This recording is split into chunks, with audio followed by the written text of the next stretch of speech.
Tout ce que nous faisons ou presque dans notre vie quotidienne produit des déchets. Rouler en voiture, boire ou manger, faire la vaisselle. Les applications de la radioactivité génèrent également des déchets. Pensez à la production d'électricité dans les centrales nucléaires. Ces déchets requièrent une attention particulière.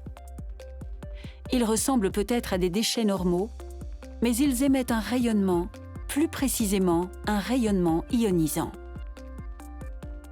Il s'agit de sources radioactives que nous n'utilisons plus, mais aussi de matériel qui a été directement en contact avec des substances radioactives. D'où viennent les déchets? De la production d'électricité dans les centrales nucléaires, de l'industrie et du démantèlement des installations nucléaires. La médecine produit également des déchets radioactifs, tout comme la recherche scientifique sur la radioactivité et les applications nucléaires. Et enfin, il y a l'industrie alimentaire. La grande majorité des déchets radioactifs provient de la production d'électricité dans les centrales nucléaires. Regardons d'où proviennent les déchets radioactifs d'une centrale nucléaire. Une centrale nucléaire utilise des matières radioactives pour produire de l'électricité. Le bâtiment rond contient le réacteur nucléaire, c'est-à-dire le cœur de la centrale nucléaire. On y trouve des sources de radioactivité, des assemblages de crayons de combustible. Les crayons de combustible irradiés sont très chauds. De l'eau à haute pression coule en dessous et sa température s'élève fortement. Cette chaleur sert à chauffer l'eau jusqu'à ébullition dans un deuxième circuit. De la vapeur est ainsi produite sous haute pression. Elle génère ensuite de l'électricité au moyen d'une turbine. Il est important que l'eau qui coule le long des crayons de combustible soit très propre. Elle est donc purifiée à l'aide de filtres et de résine. Ceux-ci deviennent eux-mêmes des déchets radioactifs. Après 4 ans, le rendement des crayons de combustible devient trop faible. Il est alors temps de les remplacer. Le secteur médical produit également des déchets radioactifs. Les hôpitaux utilisent quotidiennement des substances radioactives et des rayonnements ionisants.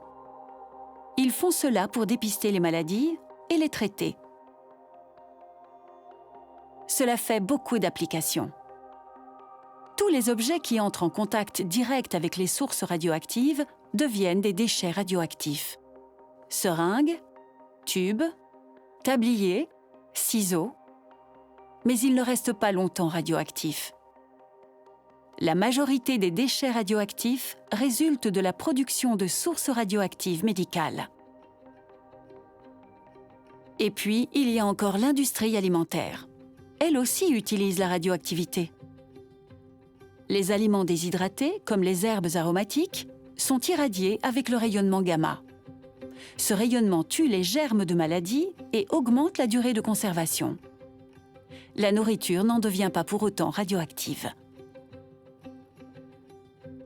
D'autres industries encore utilisent la radioactivité. Les sources radioactives aident par exemple à détecter les fissures ou les éclats dans les soudures. Cette technique est notamment utilisée dans la construction et pour contrôler les soudures des avions, des navires, des trains et des grands pipelines transportant du pétrole et du gaz. Ensuite, il y a les installations nucléaires qui ne sont plus utilisées et que nous démantelons, comme les anciens réacteurs nucléaires et les laboratoires.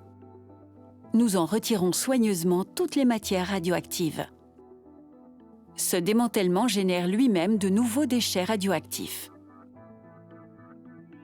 Certaines parties de ces bâtiments sont exposées à un niveau de radioactivité plus élevé que d'autres.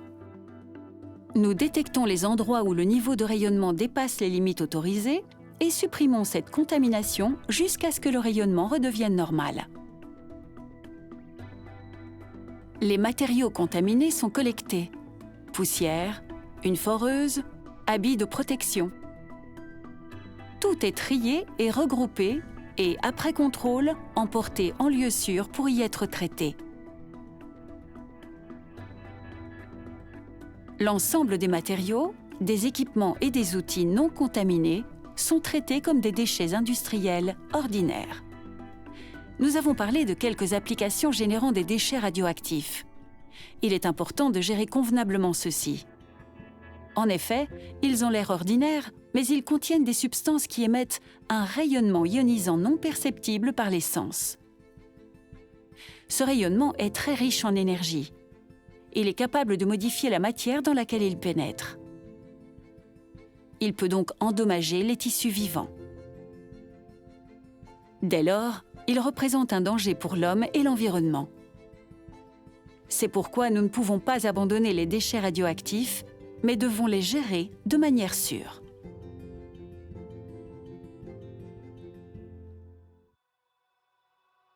Vous vous demandez peut-être pourquoi ne rendons-nous pas ces déchets inoffensifs?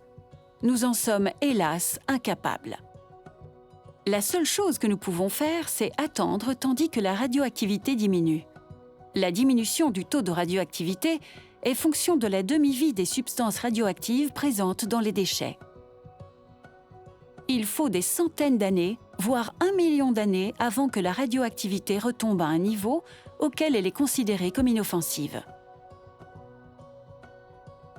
En Belgique, c'est l'ONDRAF, Organisme national des déchets radioactifs et des matières fissiles enrichies, qui est chargé de la gestion des déchets radioactifs. L'ONDRAF a élaboré un parcours en 7 étapes pour gérer les déchets les plus radioactifs. Prévention à la source, identification et tri, acceptation, transport, traitement, entreposage et stockage. De même qu'à la maison, nous trions tous nos déchets ménagers en fonction de leurs caractéristiques, l'ONDRAF trie les déchets radioactifs en différentes catégories. Celles-ci sont basées d'une part sur la quantité de rayonnement émis par les déchets, d'autre part sur la durée de ce rayonnement. Cela peut varier de quelques années à des centaines de milliers d'années. Si nous considérons la quantité de rayonnement ou l'activité, il existe 3 catégories: faible activité, moyenne activité, haute activité. En termes de volume, la grande majorité des déchets radioactifs produits en Belgique sont de faible activité. Les déchets de haute activité sont donc moins nombreux, mais ils émettent plus de rayonnement que l'ensemble des déchets de faible activité.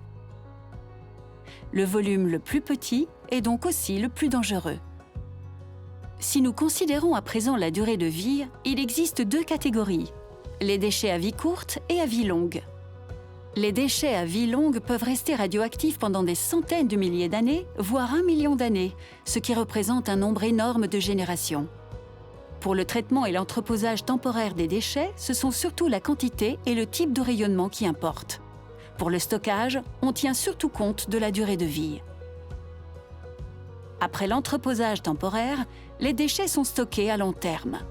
Les déchets de faible ou de moyenne activité et à vie courte sont stockés en surface. Après l'entreposage temporaire, les déchets de haute activité et les déchets à vie longue sont destinés à un stockage en couche géologique. Voilà, nous savons à présent ce que sont les déchets radioactifs et d'où ils proviennent.